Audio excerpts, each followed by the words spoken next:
নাভির নিচের চুল কাটার পর গোসল করা ফরজ কি? প্রাপ্তবয়স্ক নারী ও পুরুষের নাভির নিচে যে অবাঞ্ছিত লোম গজায় তা পরিষ্কার করা ইসলামিক শরীয়তের দৃষ্টিকোণে সেটা সুন্নাত। হাদিসের মধ্যে এসেছে যে সমস্ত বিষয়গুলো রাসূলুল্লাহ সাল্লাল্লাহু আলাইহি ওয়াসাল্লাম এবং অন্যান্য পয়গম্বরগণ সুন্নত হিসেবে সাব্যস্ত করেছেন, তার মধ্যে অন্যতম হচ্ছে নাভির নিচের সেই অবাঞ্ছিত লোমগুলো পরিষ্কার করা। এটাকে সপ্তাহে একদিন অথবা 15 দিন পর পর বা 1 মাস অথবা সর্বোচ্চ 40 দিন এর কথা বলা হয়েছে। ইহার ভিতরে কাটতে হবে, যদি এর পরেও যদি না কাটে তাহলে সেই ক্ষেত্রে গুনাহের ভাগী হবে।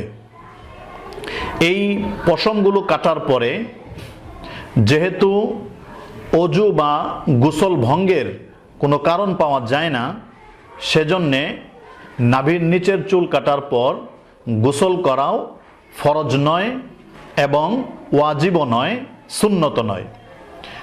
কেননা গোসল ফরজ হওয়ার নির্দিষ্ট কারণ রয়েছে। সেগুলো হলো, যদি কোনো ব্যক্তি জনবী হয় তাহলে সেই ক্ষেত্রেই কেবল গোসল ফরজ হয়, বা কোনো নারী যদি হায়েজ নেফাসগ্রস্ত হয় তাহলে তার ক্ষেত্রে গোসল ফরজ হয়।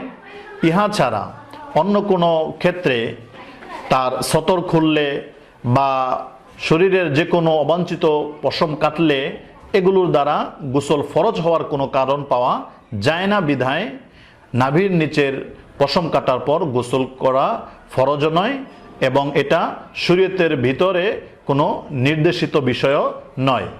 তবে হ্যাঁ, যেহেতু নাভির নিচের পশম কাটার ক্ষেত্রে অনেকক্ষণ সময় লজ্জাস্থান স্পর্শ করতে হয়, তো সেই ক্ষেত্রে যদি অধিক পবিত্রতা লাভের জন্য বা মনোতৃপ্তির জন্য কেহ যদি অজু করে নেয় তাহলে সেটা তার জন্য ভালো হবে।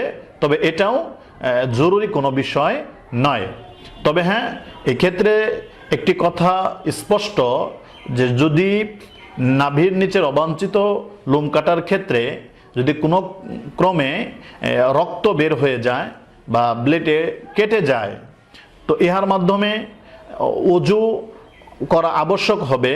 যেহেতু শরীরে যে কোনো স্থান থেকে রক্ত বা অন্য কোনো বস্তু গড়িয়ে পড়লে এটার মাধ্যমে অজু করা আবশ্যক হয়, সেজন্য অজু করতে হবে।